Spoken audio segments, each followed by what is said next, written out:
Rebirth after first night episode 2 Agastya की बात सुनकर कहा, थैंक यू सर, आपकी मदद के लिए। अगर आप समय पर नहीं पहुंचते तो मैं अपनी मां को खो देता। आपने न केवल मेरी माली जान बचाई और नौकरी भी दी। अगस्त्य ने कहा, अनुभव, मुझे अपने काम के ईमानदार व्यक्ति चाहिए जो बातों को इधर उधर न करे और मेरे ऑर्डर को फॉलो करे। इसलिए मैंने तुम्हें रखा। तुम्हें नौकरी की जरूरत थी और तुम्हारी ईमानदारी की। कहते हुए उसने गर्दन हाँ में हिलाई तो अनुभव समझ गया कि अगस्त्य की बात का क्या मतलब था। वो मीटिंग के दौरान अगस्त्य और तन्मय के बीच की बात को सुनकर समझ गया था। उसने यस सर कहा तो अगस्त्य ने उसे जाने के लिए कह दिया। अनुभव को जाते ही अगस्त्य ने गेट की तरफ देखा। उसे ये लड़का था याद, ये उसके साथ जेल में था। ये सबसे कम उम्र का कैदी था। इस पर एक मर्डर का आरोप था। हुआ ये था कि इसकी मां की मौत एक एक्सीडेंट के दौरान हो गई थी। वो बच सकती थी अगर हॉस्पिटल के डॉक्टर कोई कदम उठाते, और ये तब होता जब उसके पास पैसे होते, लेकिन ऐसा हुआ नहीं, जिस कारण उसने गुस्से में 2 खून किए, एक उस व्यक्ति का जिसने एक्सीडेंट किया और एक डॉक्टर का, जिस वजह से वो जेल में था। आज जब वो सुबह ऑफिस के लिए आ रहा था तब उसकी नज़र एक दुकान में लगे शीशे में एक प्रतिबिंब देखा। वो अनुभव का था। वो भाग रहा था। उसे देखते ही वो जल्दी से कार से उतरा और अगस्त्य जल्दी से भागा, लेकिन जब उसके कदम उसका पीछा करते हुए रुके, उसकी नज़र अनुभव की गोद में सिर रखे खून से लातपत उसकी मां थी। वो सड़क पर खड़ा ऑटो रोकने की कोशिश कर रहा था और उसकी मां सड़क के किनारे थी, लेकिन कोई रुकने को राजी नहीं था। ये देखकर अगस्त्य जल्दी से उसके पास गया और अनुभव से बोला, मैं मदद करता हूँ। कहते हुए उसने अनुभव की मां को गोद में उठाया और अपनी कार से उन्हें हॉस्पिटल ले गया और उनका इलाज कराया। जब तक डॉक्टर ने उसकी मां के बचने की खबर नहीं दे दी तब तक अनुभव रोए जा रहा था। अगस्त्य उसे शांत कराने की कोशिश कर रहा था, लेकिन जब उसे उसकी मां की जान बचने की खबर मिली वो अगस्त्य का शुक्रिया अदा करता रहा, लेकिन अगस्त्य ने उसे देखकर अपने लिए असिस्टेंट की जॉब ऑफर कर दी। एक बेरोजगार और कॉलेज में पढ़ने वाले के लिए मना करने की वजह नहीं थी, जिस वजह से उसने अगस्त्य का कार्ड देखते ही हाँ कर दी।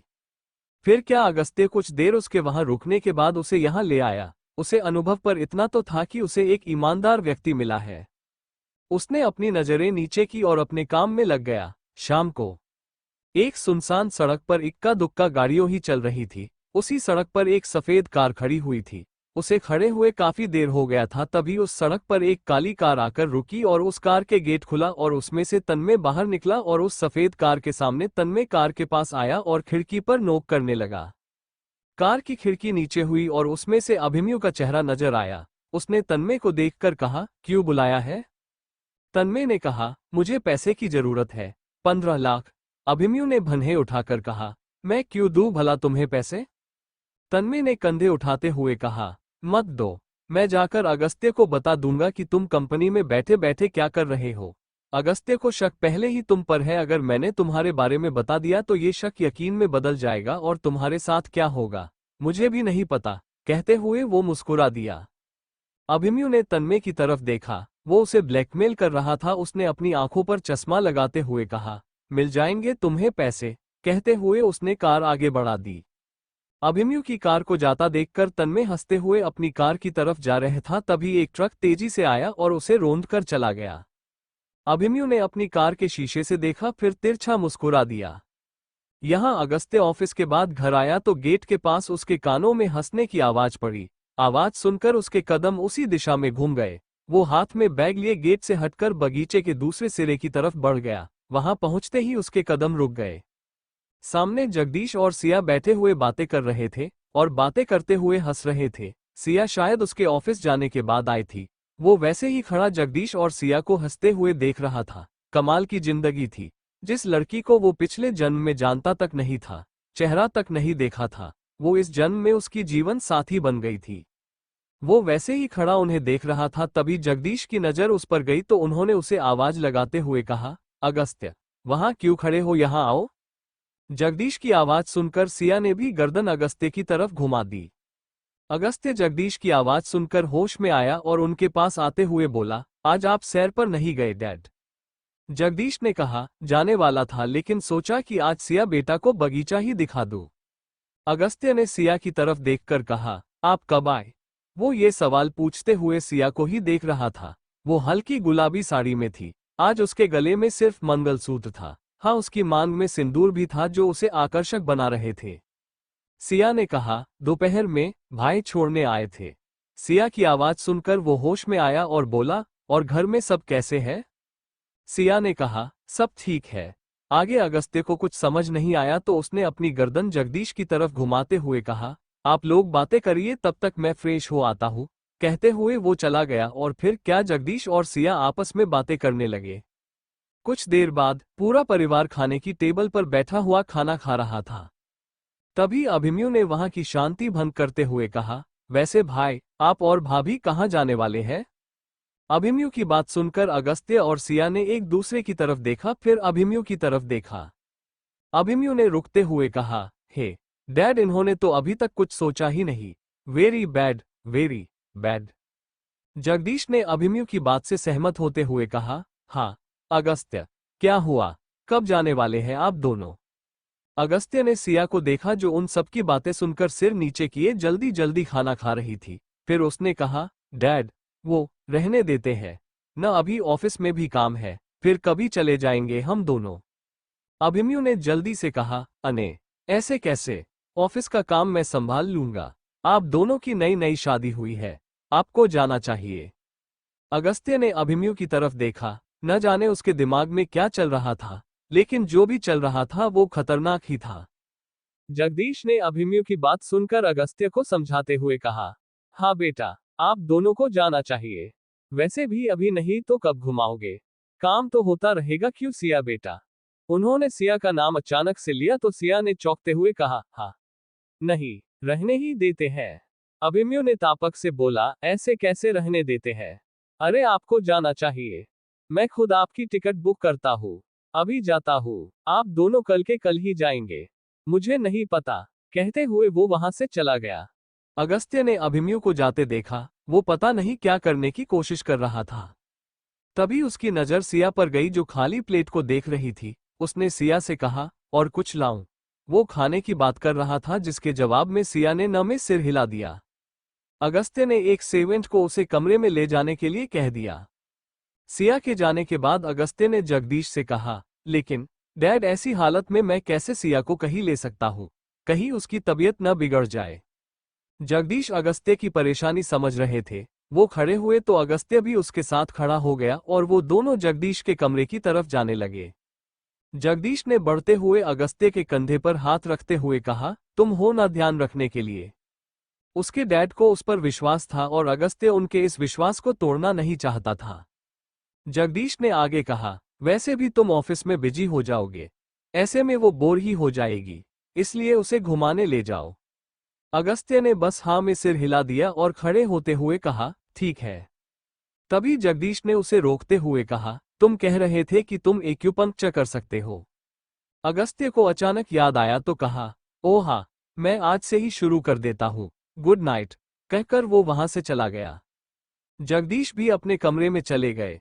अभिमन्यु अपने कमरे में आकर जल्दी से लैपटॉप खोलकर बेड पर बैठ गया और अपने कान में फोन लगा लिया। सामने वाले ने जैसे ही फोन उठाया तो अभिमन्यु ने कहा, अगस्त्य और उसकी पत्नी जाने के लिए तैयार हो गए हैं और मैंने टिकट भी कंफर्म कर दी है, जैसा तुमने कहा था। सामने से अमायरा की आवाज आए, थैंक्स अभिमन्यु, मुझे ये सब नहीं करना पड़ता। अगर अगस्त्य मेरा फोन नजरअंदाज नहीं करता, अब देखना मैं कैसे उसे उसकी पत्नी से अलग करती हूँ। अभिमन्यु ने कहा, हाँ, तुम ध्यान रखना। अमायरा ने कहा, बिल्कुल, कहकर उसने फोन रख दिया। अभिमन्यु ने फोन कान से हटाकर खुद से कहा, अब आएगा मजा अगस्त भैया। कहते हुए वो हंसने लगा।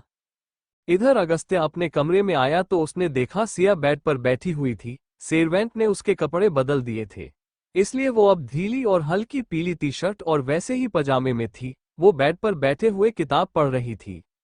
अगस्त्य ने अपना ऑफिस का बैग निकाला और उसमें से छोटी छोटी सुइयों का एक पैकेट निकाला और सिया के पास बैठते हुए कहा, आप रोज रात को एक्यूपंक्चर ट्रीटमेंट लेती थी। कहते हुए उसने अपने हाथ में पकड़ा पैकेट खोल दिया। अगस्त्य की बात सुनकर सिया ने अगस्त्य की तरफ देखकर कहा, हाँ। तभी उसकी नजर अगस्त्य के हाथ पर गई तो उसने कहा, आपको भी एक्यूपंक्चर आता है? अगस्त्य ने कहा, हाँ, और मैं करने वाला हूँ। सिया ने हैरान होकर कहा, किस पर? अगस्त्य ने सिया की तरफ देखा तो सिया ने खुद पर इशारा करते हुए कहा, मैं। अगस्त्य ने हाँ में सिर हिलाते हुए कहा, जी हाँ, आप। सिया ने कहा, लेकिन अगस्त्य ने उसका हाथ पकड़कर कहा, आपको भरोसा नहीं है? सिया ने पहले अगस्त्य के हाथों को देखा, फिर अगस्त्य की तरफ देखा जो बड़ी आस के साथ उसे देख रहा था। उसने सिर हाँ में हिला दिया, जिस पर अगस्त्य ने खुश होते हुए कहा, अभी मैं शॉट निकालता हूँ। कहते हुए उसने अलमारी खोली और अपने शॉट निकलकर सिया की तरफ जाने लगा तो सिया ने कहा, मैं खुद बदल लूंगी। अगस्त्य ने कहा, ओके, तब तक मैं चेंज कर लेता हूँ। कहते हुए उसने अपने कपड़े निकाले और बाथरूम में चला गया। कुछ देर बाद वो आया तो उसने देखा सिया ने शॉर्ट पहन ली थी, लेकिन ये शॉर्ट उसके होने की वजह से सिया के बहुत ढीले आ रहे थे। अगस्त्य उसके पास गया और सिया को बेड पर सीधा लेटकर उसके पैरों के पास बैठ गया। उसने सुइयां निकाली और सिया के पैरों पर लगाने लगा। सिया ने अपनी आंखें बंद कर ली और अगस्त्य अपना काम करता रहा। कुछ देर के बाद अगस्त्य ने जब अपना काम खत्म किया तो उसने सिया की तरफ देखा, जो शायद सो चुकती थी। अगस्त्य को हंसी आ गई, ये लड़की उसे काम पर लगाकर सो रही थी। उसने आखिर बार सिया के पैरों को देखा। उसके एक पैर में घुटनों पर एक कट का निशान था, शायद वो एक्सीडेंट के दौरान लगा होगा। उसके अलावा उसके दोनों पैर दूध से सफेद से थे। उसकी नज़र सिया के पैरों से घुटनों से होते हुए जागो की तरफ गई तो उसके कान लाल हो गए। वो जल्दी से अपना सामान पैक करके वहां से हटकर बाथरूम में आ गया। अगले दिन अभिमन्यु ने सुबह सुबह नाश्ते के वक्त हुए अगस्त्य और सिया के सामने लैपटॉप खोल दिया और बोला, ये देखिए भैया, भाभी, आप दोनों यहाँ जा रहे हैं। ये देखिए कितनी अच्छी जगह है। ये रही बर्फ, ये रहा होटल। वाओ।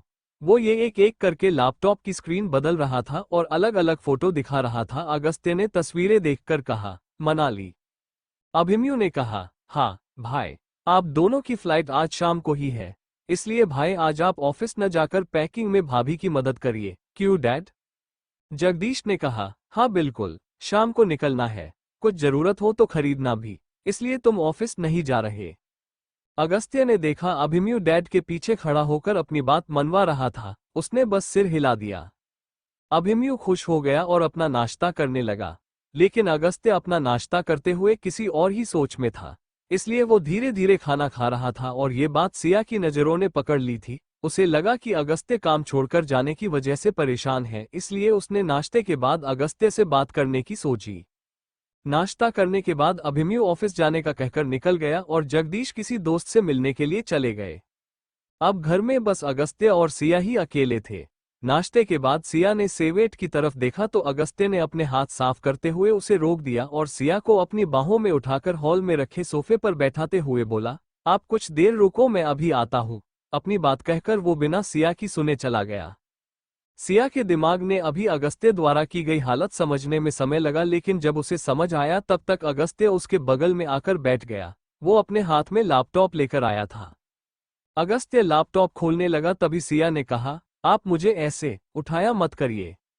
अगस्त्य ने अपने हाथ रोककर सिया की तरफ देखकर कहा, क्यों, आपको कोई परेशानी होती है क्या? सिया ने नमे गर्दन हिलाते हुए कहा, मुझे नहीं, आपके हाथों में दर्द होने लगेगा। अगस्त्य ने कहा, जब होने लगेगा तब देखेंगे। ओके, कहते हुए उसने लैपटॉप ऑन कर दिया। सिया ने मजाक करते हुए कहा, आप तो ऐसे कह रहे हैं जैसे हमेशा ही आप मुझे उठाएंगे। अगस्त्य ने सिया की तरफ देखकर कहा, बिल्कुल। अगस्त्य का इस तरफ कहना और इस अदा से देखना सिया को उसका कायल कर गया था। उसे लगा जैसे इस एक पल में उसकी धड़कन की गति सामान्य से तेज हो गई थी। अगस्त्य ने नजरें लैपटॉप की तरफ घुमाई और लैपटॉप अपने और सिया के सामने करते हुए कहा, ये बताइए कि इनमें से कौन से कपड़े सही रहेंगे। सिया ने देखा ये कपड़े मनाली जैसी ठंडी जगह के लिए सही नहीं थे। उसने कहा, गर्म कपड़ों की जरूरत होगी ना। अगस्त्य कुछ कहने लगा तभी उसका फोन बजने लगा। उसने सिया को लैपटॉप पकड़ाते हुए कहा, जो तुम्हें ठीक लगे वो देख लो। कहते हुए वो खड़ा हुआ और फोन उठाकर कान में लगाते हुए बोला, हेलो। सामने से आवाज आए, हाँ भाई, क्यों फोन किया था? ये आवाज तनिष्क की थी। अगस्त्य ने अपने कमरे का गेट खोलते हुए कहा, मैं और सिया घूमने जा रहे हैं। तनिष्क ने कहा, हाँ ये तो अच्छी बात है। अगस्त्य ने कहा, लेकिन दिक्कत ये है कि हम कहाँ जाए। तनिष्क ने सोचते हुए कहा, मतलब तुम घूमने जा रहे हो लेकिन अभी तक सोचा नहीं कि जाना कहाँ है। अगस्त्य ने कहा, लेकिन अभिमन्यु ने मनाली की टिकट बुक कर दी है। तो तनिष्क ने कहा, भाई, मनाली सही नहीं रहेगा। अगर टिकट बुक हो गई है तो अलग बात है, लेकिन वहां भीड़ होगी और सिया को मजा भी नहीं आएगा। भाई वहां एक्टिविटी होती है, इसमें सिया को दिक्कत होगी, बाकी तू देख ले। अगस्त्य ने कहा, वही तो, तुम मुझे ऐसी जगह बताओ जहां सिया को भी अच्छा लगे। तनिष्क ने कुछ देर सोचा फिर कहा, मुझे ऐसी एक जगह पता है। अगस्त्य ने कहा, कौन सी? लेकिन तनिष्क ने कहा, तुम रुको मैं टिकट भेजता हूं। इतना कहकर उसने फोन काट दिया। अगस्त्य हैरानी से अपने फोन की तरफ देखने लगा, अब ये क्या करने वाला था। वो अपना फोन हाथ में पकड़े कमरे से बाहर आया और सिया के बगल में बैठ गया। उसने देखा सिया ने अभी तक कुछ भी पसंद नहीं किया तो उसने कहा, क्या हुआ, कुछ पसंद नहीं आया क्या? लेकिन सिया ने उसके सवाल का जवाब देने की जगह उससे कहा, अगर आप नहीं जाना चाहते तो रहने देते हैं, फिर कभी चले जाएंगे। वैसे भी ऐसी हालत में कहाँ ही जाऊंगी। कहते हुए उसने लैपटॉप बंद कर दिया। उसे लगा कि अगस्त्य के पास बहुत काम होगा। अगस्त्य ने देखा सिया अपने पैरों की बात कर रही है। बेशक वो उदास होगी। उसने अपना लैपटॉप खोला और कहा, नहीं, हम जाएंगे। वैसे बहुत दिन हो कहीं घूमे हुए, इसी बहाने मैं भी घूम लूंगा। सिया ने कहा, रहने देते हैं न, आप पहले अपना ऑफिस का काम पूरा कर लीजिए, फिर चलेंगे। मैं डैड को समझा दूंगी। अगस्त्य ने कहा, बिल्कुल नहीं, आज हम जाने वाले हैं तो जाने वाले हैं, चलिए कपड़े पसंद करिए।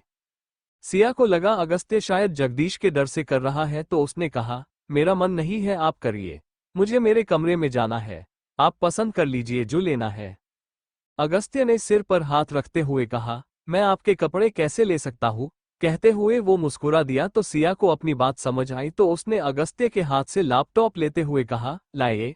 कहते हुए वो देखने लगी, तभी अगस्त्य के लैपटॉप पर एक मैसेज आया तो सिया ने लैपटॉप वापस अगस्त्य को पकड़ा दिया। अगस्त्य ने देखा मैसेज तो कहा, हम मनाली नहीं जा रहे। सिया ने हैरानी से कहा, तो कहाँ जा रहे हैं? अगस्त्य ने लैपटॉप सिया के सामने करते हुए कहा, यहाँ। शाम को अभिमन्यु की सफेद कार एयरपोर्ट के सामने आकर रुकी तो उसने अपने बगल में बैठी अमायरा से कहा, आराम से जाना है। अमायरा ने अभिमन्यु के गले लगते हुए कहा, बिल्कुल। कहते हुए उसने कार का गेट खोला और वहां से चली गई। अभिमन्यु ने एक नज़र अमायरा को जाते देखा, फिर अपने फोन से किसी को कॉल करते हुए कहा, भाई और भाभी चले गए। सामने वाले ने जो जवाब दिया उस वजह से अभिमन्यु के होठों पर मुस्कान आ गई। यहाँ सिया और अगस्त्य एक दूसरे के बगल में बैठे हुए थे। उनका प्लेन इस समय हवा से बातें कर रहा था। दोनों के पास कुछ करने के लिए नहीं था, जिस वजह से सिया ने सामने लगी छोटी सी टीवी ऑन कर दी, जिसे उसके साथ अगस्त्य भी देखने लगा। टीवी मूवी चल रही थी, जिसे देखते हुए सिया अगस्त्य के कंधे पर सिर रखकर आराम से मूवी देख रही थी। पहले तो अगस्त्य चौंक गया, लेकिन बिना कुछ बोले वैसे ही बैठा रहा। 2 घंटे बाद फ्लाइट लैंड होने के बाद सिया और अगस्त्य दोनों एयरपोर्ट के बाहर आने लगे। तभी सिया की नज़र वहां खड़े एक बोर्ड पर गई जिस पर अगस्त्य और सिया का नाम लिखा था। सिया ने अगस्त्य के हाथ पर थपथपाते हुए कहा, अगस्त्य, वहां। अगस्त्य जो सिया की व्हीलचेयर को पीछे से पकड़े हुए था, वो सिया की आवाज सुनकर उसकी बताई दिशा में देखने लगा। वहां पर खड़े आदमी को देखकर वो सिया की व्हीलचेयर के साथ उसी दिशा में बढ़ गया। उसके पीछे एक एयरपोर्ट स्टाफ था जो उनका 2 बैग लेकर आ रहा था। बोर्ड पकड़े आदमी के पास अगस्त्य गया और उसे अपना परिचय दिया तो उस आदमी ने उन्हें कार का रास्ता दिखाते हुए कहा, आइए सर। सिया ने खुश होते हुए कहा, आप तो हिंदी जानते हैं।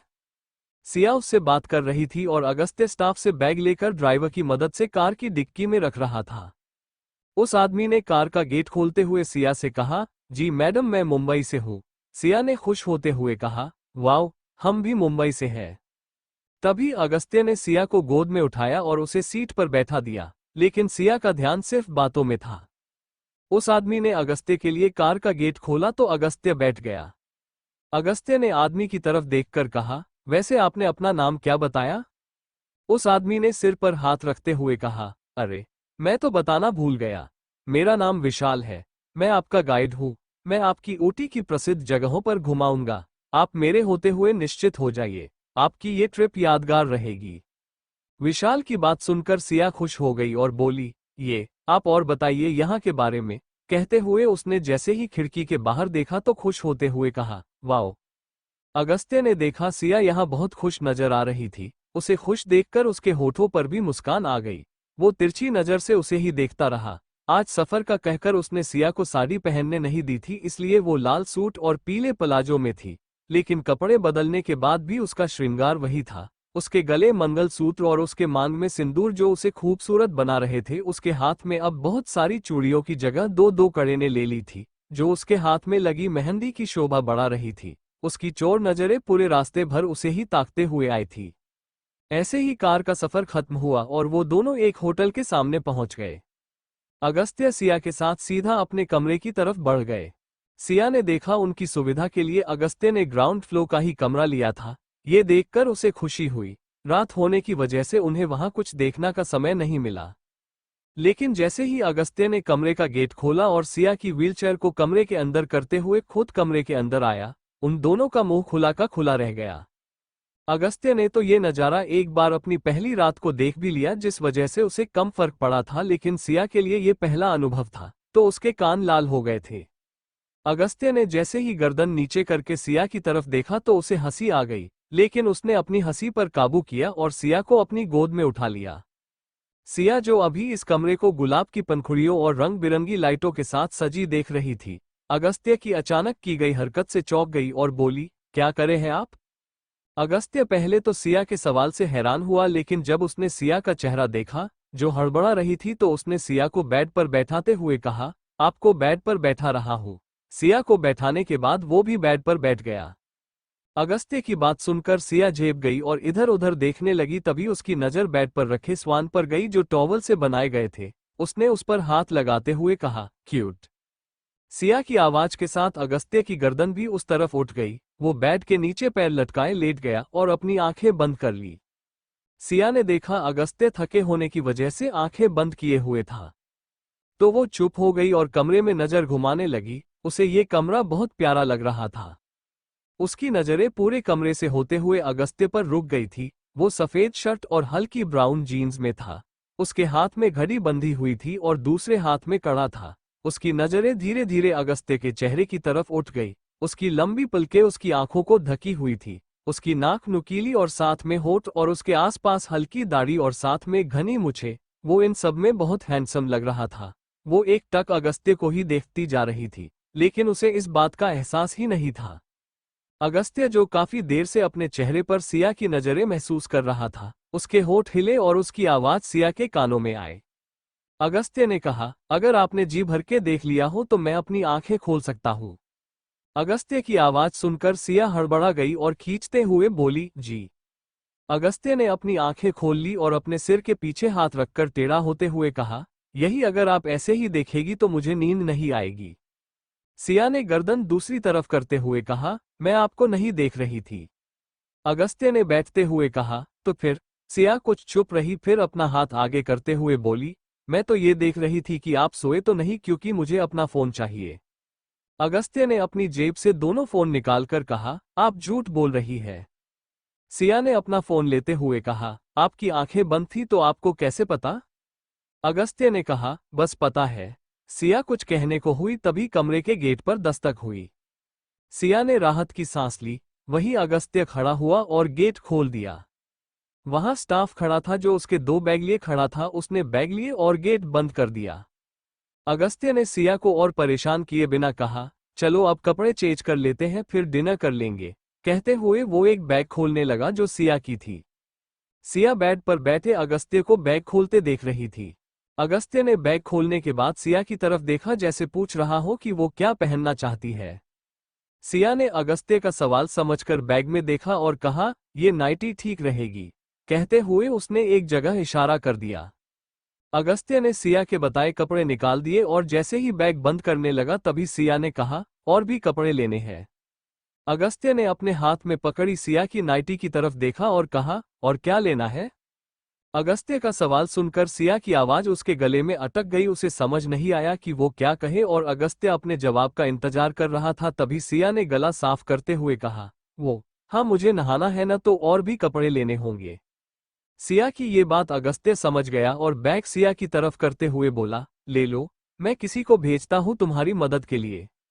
वो वहां से ज्यादा उससे पहले सिया ने कहा, उसकी जरूरत नहीं, मैं कर लूंगी। अगस्त्य ने कहा, लेकिन सिया ने कहा, मुझे बस बाथरूम तक पहुंचा दो, बाकी मैं खुद कर लूंगी। अगस्त्य ने कहा, मैं बुला देता हूं। कहते हुए उसने सिया को गोद में उठा लिया। सिया ने कहा, अगर जरूरत पड़ेगी तो मैं आपको बुला लूंगी। आप मदद कर देना।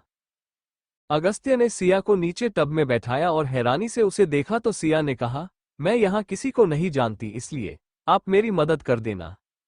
सिया की बात सुनकर अगस्त्य के होठों पर मुस्कान आ गई। अगस्त्य को मुस्कुराता देखकर सिया को कुछ समझ नहीं आया तो अगस्त्य ने कहा, हमारे अलावा एक सेवेट भी आए हैं तुम्हारी मदद के लिए, मैं भेजता हूँ उसे, कहकर वो वहां से चला गया।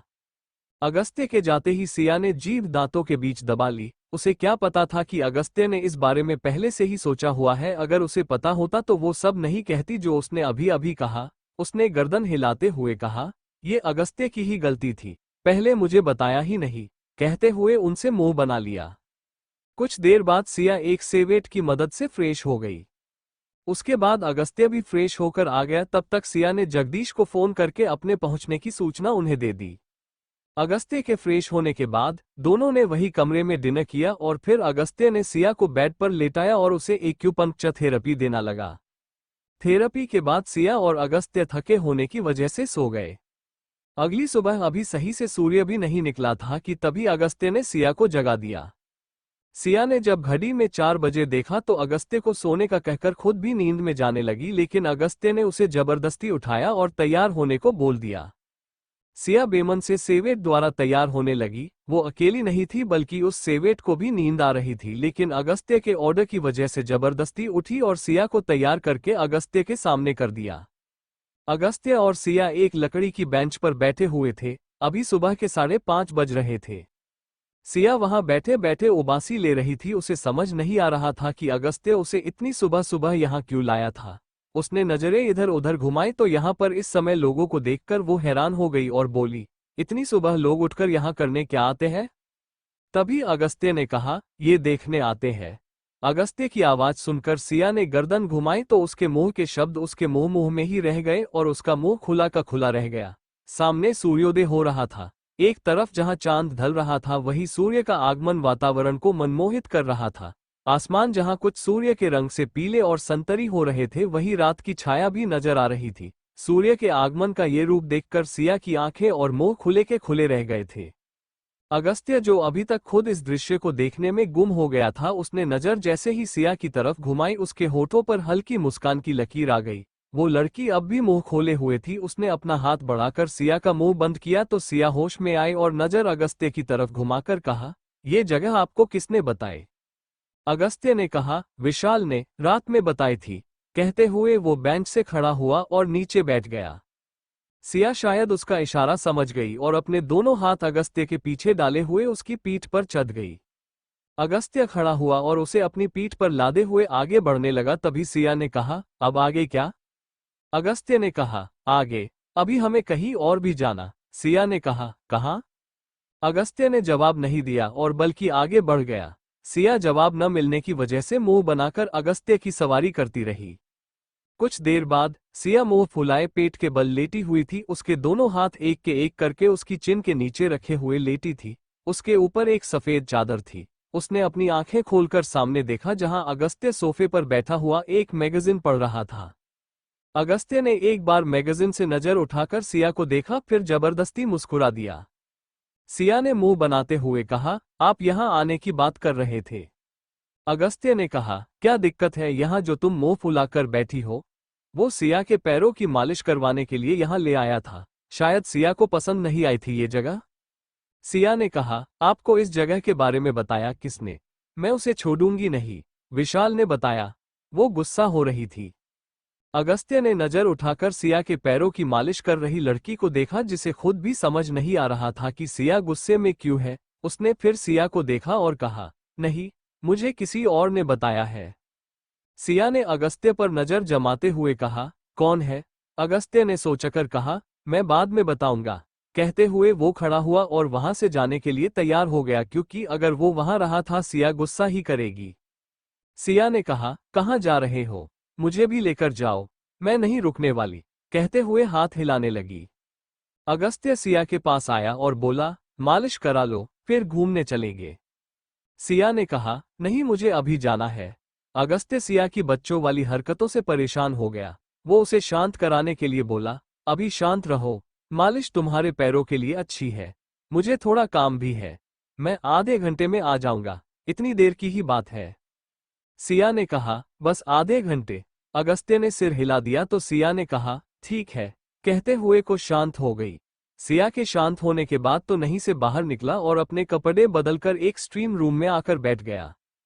यहां आने पर उसने अपनी आंखें बंद कर ली और इसके बाद अगस्त्य और सिया ने नाश्ता किया और फिर विशाल के साथ वो दोनों ऊटी घुमाने के लिए निकल पड़ा।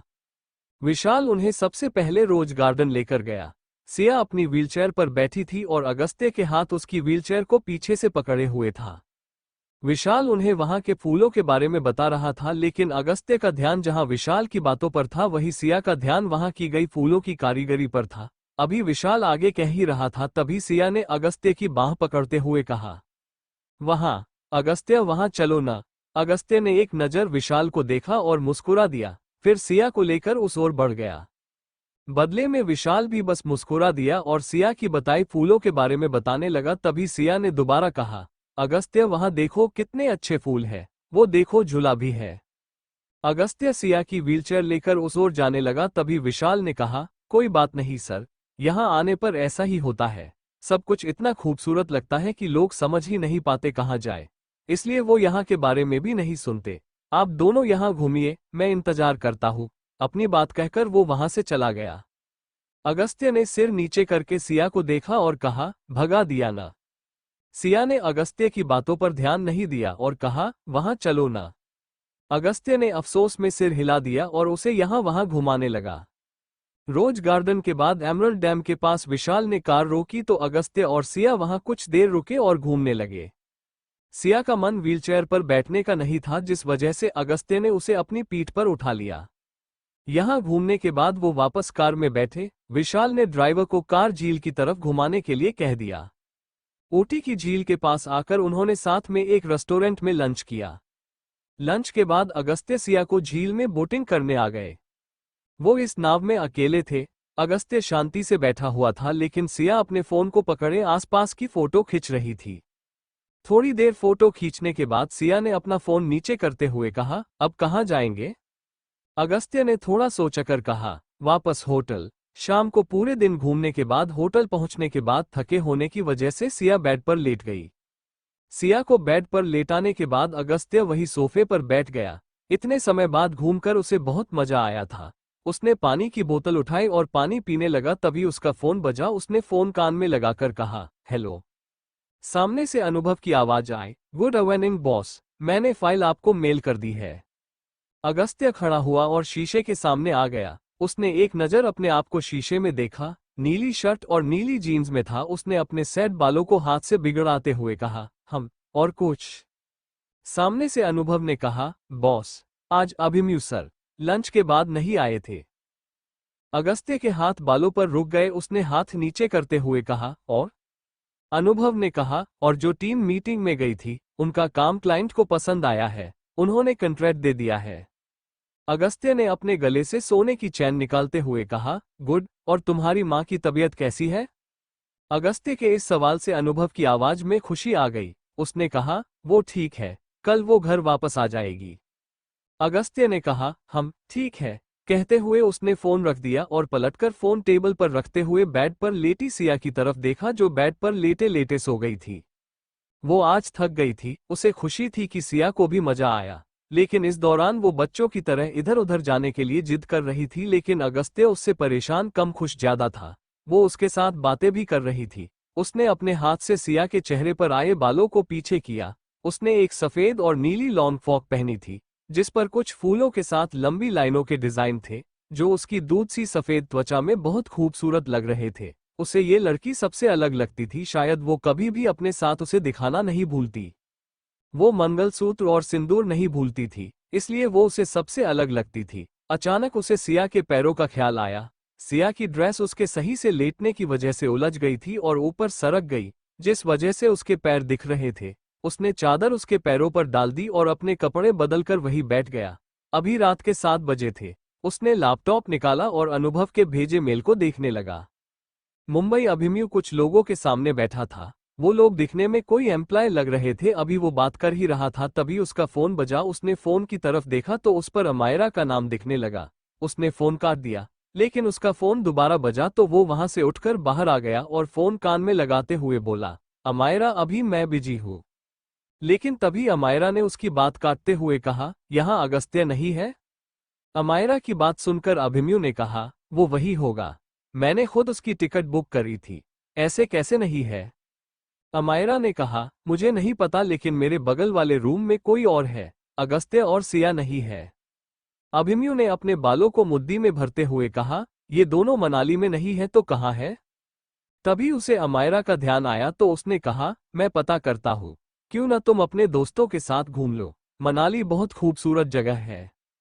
अमायरा ने ओके कहकर फोन रख दिया। अमायरा के फोन रखते ही अभिमन्यु ने अगस्त्य को फोन मिला दिया। ओटी अगस्त्य अभी सिया के साथ खाना खा रहा था। उसका फोन बजा तो उसने एक नज़र फोन को देखा, फिर उसे ऑफ करके आराम से खाना खाने लगा। सिया ने अगस्त्य की तरफ देखकर कहा, बात कर लो, क्या पता जरूरी हो? अगस्त्य ने कहा, अभी खाना खा रहा हूँ, बाद में कर लूंगा, कहते हुए खाना जारी रखा। मुंबई अभिमन्यु के 3-4 बार कॉल करने के बाद भी अगस्त्य ने फोन नहीं उठाया तो अभिमन्यु फोन वापस जेब में डालकर वापस कमरे में आ गया। कुछ देर बाद वो मीटिंग करके बाहर आया और अपनी कार में बैठा तो उसे वापस से अगस्त्य का ख्याल आया तो उसने उसे फोन मिला दिया। ओटी अगस्त्य सिया को एक्यूपंक्चर थेरेपी देकर अपना सामान रख रहा था, तभी उसका फोन बजा तो उसने एक ही घंटी में फोन उठाकर कान में लगाते हुए कहा, हेलो अभिमन्यु। सामने से अभिमन्यु की आवाज आए, आप कहाँ हैं? अगस्त्य ने बड़े आराम से कहा, ट्रिप पर। अभिमन्यु ने कहा, कहाँ? मनाली में आप कहाँ ठहरे हैं? अगस्त्य ने अभिमन्यु की बेताबी देखी तो हंसते हुए कहा, तुम तो ऐसे पूछ रहे हो जैसे तुमने किसी को मेरे पीछे भेजा है, और वो मुझे ढूंढ भी नहीं पा रहा। नहीं भेजा है ना? अगस्त्य की ये बात सुनकर अभिमन्यु की सांस रुक गई। उसने हंसते हुए कहा, नहीं भाई, मैं तो इसलिए पूछ रहा हूँ कि आपको मनाली की ट्रिप कैसी लगी है। बड़ी मेहनत से तय करी थी ना मैंने ये ट्रिप। अगस्त्य ने कहा, ट्रिप अच्छी है, बहुत अच्छी है। अभिमन्यु ने कहा, वैसे भाई आप उसी होटल में रुके हैं न जहां मैंने बुकिंग करी थी? इस बात का जवाब अगस्त्य ने नहीं दिया बल्कि उसने हंसते हुए फोन रख दिया। अगस्त्य के ऐसे फोन काटने से अभिमन्यु ने गुस्से में फोन कार में ही कहीं फेंक दिया और यहां अगस्त्य हंसते हुए खुद से बोला, इस बार नहीं, ये बाजी अब की बार मेरे हाथ में ही रहेगी। ऐसे ही एक हफ्ता गुजर गया। विशाल उन दोनों को ऊटी की बहुत सी प्रसिद्ध जगहों पर ले गया जहां सिया को भी दिक्कत न हो। सिया और अगस्त्य दोनों को ही यहाँ बहुत मजा रहा था। जैसे जैसे दिन बीत रहे थे उन दोनों के बीच दूरियों के लिए जगह नहीं बची। ये दोनों खुलकर बातें करते थे। सिया अगस्त्य को ज्यादातर परेशान करती ही मिलती, लेकिन अगस्त्य भी कम नहीं था। रोज सिया के मना करने के बाद भी उसकी पैरों की मालिश कराने होटल के मसाज एरिया में ले आता था। वो खुद तो 1 घंटे के लिए गायब हो जाता था और सिया बस मुंह फुलाए अपने पैरों की मसाज कराती। उसके बाद जब वो दिखता सिया उसके पीठ पर चढ़कर यहाँ वहाँ घूमती। वो उसकी पीठ पर बैठकर कभी उसके बाल बिगाड़ती तो कभी अपने हाथ में पकड़ी खाने की चीज से उसका कंधा गंदा कर देती। इसके बाद भी सुबह मसाज करवाता और रात को खुद उसके पैरों की एक्यूपंक्चर थेरेपी करता था, जो उसके पैरों के लिए फायदेमंद भी थी। आज 1 हफ्ते बाद विशाल उन दोनों को वापस एयरपोर्ट छोड़ने आया था। सिया और अगस्त्य ने उसे गुड बाय कहा और एयरपोर्ट के अंदर चले गए। मुंबई अगस्त्य और सिया कार में बैठे हुए थे। कार अगस्त्य चला रहा था और सिया अपने फोन में लगी हुई थी। अगस्त्य सिया को काफी देर से देख रहा था कि वो फोन में लगी हुई है। जब उससे रहा नहीं गया तो उसने सिया से पूछते हुए कहा, क्या देख रही हो फोन में आप? सिया ने अगस्त्य की तरफ गर्दन करते हुए कहा, घर चल के दिखाऊंगी, कहते हुए फोन बंद कर दिया। सिया की ये बात सुनकर अगस्त्य ने कहा, ऐसा क्या खास है जो आप अभी नहीं दिखा सकती? उसने एक बार नजर सिया की तरफ भी घुमाई थी। सिया ने कहा, अभी आप कार ड्राइव कर रहे हैं ना, इसलिए। सिया की बात सुनकर अगस्त्य को हंसी आ गई। उसने बस ठीक है कहकर बात खत्म कर दी और कार सड़क पर दौड़ाने लगा। वो और सिया जब ओटी के लिए एयरपोर्ट के लिए निकले थे तो अगस्त्य खुद कार ड्राइव करके लाया था और पार्किंग में कार पार्क कर दी थी। कुछ देर बाद दोनों बातें करते हुए घर पहुंच गए। कार की आवाज सुनकर जगदीश गेट पर आ गए। अगस्त्य कार से बाहर निकला और सिया की तरफ का गेट खोलकर उसे गोद में उठाकर घर के गेट की तो बढ़ने लगा। सिया ने पहले जगदीश को देखा, फिर अगस्त्य की तरफ देखकर कहा, नीचे उतारो, डैड खड़े हैं। अगस्त्य ने आंखें घुमाते हुए कहा, हाँ, तो आप तो ऐसे कह रही हैं जैसे उन्होंने कभी मुझे आपको गोद में उठाते नहीं देखा। उन दोनों को आपस में ऐसे बातें करते देख जगदीश को खुशी हुई। सिया और अगस्त्य ने एक साथ कहा, हेलो डैड। जैसे ही दोनों ने एक दूसरे की आवाज सुनी तो एक दूसरे की तरफ देखा, फिर जगदीश की तरफ देखकर कहा, आप कैसे हैं? इस बार फिर से उनकी नजरें दोबारा एक साथ एक दूसरे की तरफ घूम गई, लेकिन अगले पल एक साथ हंसने लगे। उनके साथ जगदीश भी हंसते हुए बोले, हम ठीक हैं, और आप वहीं खड़े रहेंगे या अंदर भी आएंगे? कहते हुए वो अंदर की तरफ बढ़ गए। उनके पीछे अगस्त्य भी सिया को साथ लेकर अंदर आ गया और सिया को सोफे पर बैठाते हुए बोला, अब बताइए डैड, आप बोर तो नहीं हुए? कहते हुए वो बैठ गया। तभी नौकर उनके लिए ट्रे में जूस ले आया तो अगस्त्य ने उसे कार से सामान निकालने को कह दिया। जगदीश ने कहा, बिल्कुल नहीं, और सिया से, इसने ज्यादा ऑफिस का काम में बिजी तो नहीं रहा? अगस्त्य ने जूस का गिलास सिया को देते हुए मुंह बनाकर कहा, क्या डैड? लेकिन सिया ने जूस का गिलास वापस उसे पकड़ाते हुए कहा, डैड, मैं आपको दिखाती हूँ। कहते हुए उसने अपना फोन जगदीश को दिखाने लगी। जगदीश ने जैसे ही फोन पकड़कर देखा तो हंसते हुए बोली, ये क्या? अगस्त्य जो जूस पी रहा था वो जगदीश को हंसते देखकर सोच में पड़ गया और सिया से बोला, मुझे दिखाओ फोन। सिया ने जगदीश को फोन देकर कहा, डैड और भी है, आप देखिए ना। अगस्त्य को जब सिया से फोन नहीं मिला तो उसने जगदीश को देखकर कहा, डैड मुझे भी दिखाइए ना फोन। लेकिन जगदीश ने उसे देने से मना करते हुए कहा, बिल्कुल नहीं, मुझे देखना है। कहते हुए वो हंसने लगे। हंसते हुए उन्होंने सिया से कहा, ये वाली फोटो तो बहुत अच्छी है। सिया ने कहा, दिखाइए मुझे। कहते हुए उसने जगदीश से फोन ले लिए। जगदीश और सिया दोनों फोन को इधर उधर कर रहे थे, लेकिन अगस्त्य को नहीं दे रहे थे, जिस वजह से अगस्त्य को जानना था कि फोन में ऐसा क्या है जिस वजह से वो इतना हंस रहे हैं। वो खड़ा हुआ और जब सिया जगदीश को फोन दे रही थी तो उसने पीछे से पकड़ लिया और उसे देखते हुए बोला, मैं भी देखूं। कहते हुए उसने जैसे ही फोन की स्क्रीन की तरफ देखा, उसकी नजरें स्क्रीन पर रुक गई। फोन में अगस्त्य और सिया साथ में थे। अगस्त्य ने सिया को अपनी पीठ पर उठाया हुआ था, लेकिन सिया ने फोटो में उसके बाल खड़े कर दिए थे। फोटो को देखकर उसने सिया की तरफ देखा तो जगदीश ने सिया की तरफ देखकर कहा, बहुत अच्छी फोटो है। कहते हुए वो हंसने लगे। अगस्त्य ने सिया को घूरते हुए कहा, किसने खींची? सिया ने मुंह नीचे करते हुए कहा, विशाल से कहा था। जगदीश ने उसे शांत कराते हुए कहा, क्यों डांट रहे हो, छोड़ो ना। अगस्त्य कुछ कहता तभी अभिमन्यु की आवाज आई, आप दोनों कब आए भैया भाभी? अभिमन्यु की आवाज सुनकर सिया ने कहा, बस अभी अभी आए। आप बताइए, आज आप ऑफिस नहीं गए? अभिमन्यु ने सीढ़ियों से जल्दी जल्दी से नीचे उतरकर बोला, अभी जा ही रहा था तभी आप दोनों दिख गए। और कैसी रही ट्रिप? कहते हुए जाकर सिया के पास बैठ गया। सिया कुछ कहती तभी अगस्त्य ने कहा, बहुत अच्छी रही। सिया बहुत थक गई है, इसलिए मैं उसे कमरे में छोड़ आता हूँ। कहते हुए उसने सिया के हाथ में फोन दिया और उसे अपनी बाहों में उठाकर कमरे की तरफ बढ़ गया। अभिमन्यु ने जगदीश को देखकर कहा, डैड, देखिए न, सही से बात भी नहीं करने दी भाभी से। जगदीश ने उसका कंधा थपथपाते हुए कहा, वो दोनों अभी अभी आए हैं, थक गए होंगे। कोई नहीं, ऑफिस से आकर बात कर लेना। कहते हुए वो मुस्कुरा दिए तो अभिमन्यु ने खड़े होते हुए कहा, ओके, अभी मैं ऑफिस जाता हूँ, बाय। कहकर वो वहां से चला गया। वो अगस्त्य से बात कर कर जानना चाहता था कि वो मनाली उसकी प्लान की गई ट्रिप पर क्यों नहीं गए थे, लेकिन वो वहां से चला गया था। वो अपना जवाब न मिलने की वजह से रुकने के मूड में नहीं था। अगस्त्य सिया को जैसे कमरे में लाया वैसे ही सिया ने कहा, आप यहाँ क्यों ले आए? अभिमन्यु बात कर रहा था ना? अगस्त्य ने उसे बेड पर बैठाते हुए कहा, मैं थक गया हूँ तो वहां नहीं छोड़ सकता था, इसलिए उसने बहाना बना दिया। सिया ने फोन टेबल पर रखा तभी अगस्त्य को फोन का ख्याल आया तो उसने सिया को घूरते हुए कहा, इतनी ही फोटो है ना, और तो नहीं है? सिया ने अपने बाल को कान के पीछे करते हुए कहा, कुछ फोटो प्रिंटिंग फोम में है। अगस्त्य ने तुरंत कहा, किसी को भेजी तो नहीं? सिया ने जीभ निकाल ली और आंख बंद करते हुए कहा, बस भाई को और डैड को भेज दी, सॉरी। अगस्त्य ने बाल पकड़ते हुए कहा, ये क्या कर दिया? कहते हुए वो बेड पर बैठ गया। सिया ने कहा, कुछ गलत किया क्या? अगस्त्य ने खड़े होते हुए कहा, कुछ गलत नहीं किया, आपने। तभी गेट पर दस्तक हुई। वो खड़ा हुआ तो नौकर कार से सामान लाए हुए थे। सिया अगस्त्य को देखकर हंसने लगी। वो अभी मासूम ही बैठी थी, उसके होठों पर शरारती मुस्कान आ गई। उसने वो फोटो किसी को भी नहीं भेजी थी, वो बस मजे ले रही थी। अगले दिन जगदीश जो अभी सीढ़ियों से नीचे आ रहे थे, उनकी नज़र सिया पर गई जो व्हीलचेयर पर बैठी हुई थी। एक सर्वेंट उसकी व्हीलचेयर को धक्का देते हुए गेट की तरफ ले जा रही थी। सिया को गेट की तरफ जाता देखकर जगदीश ने उसे रोकते हुए कहा, सिया बेटा कहाँ जा रही है आप? जगदीश की आवाज सुनकर सर्वेंट रुक गई और सिया की व्हीलचेयर को जगदीश की तरफ घुमा दिया। सिया ने जवाब देते हुए कहा, अगस्त्य को लंच देने जा रही हूँ डैड, वो सुबह जल्दी जल्दी से ले जाना भूल गए।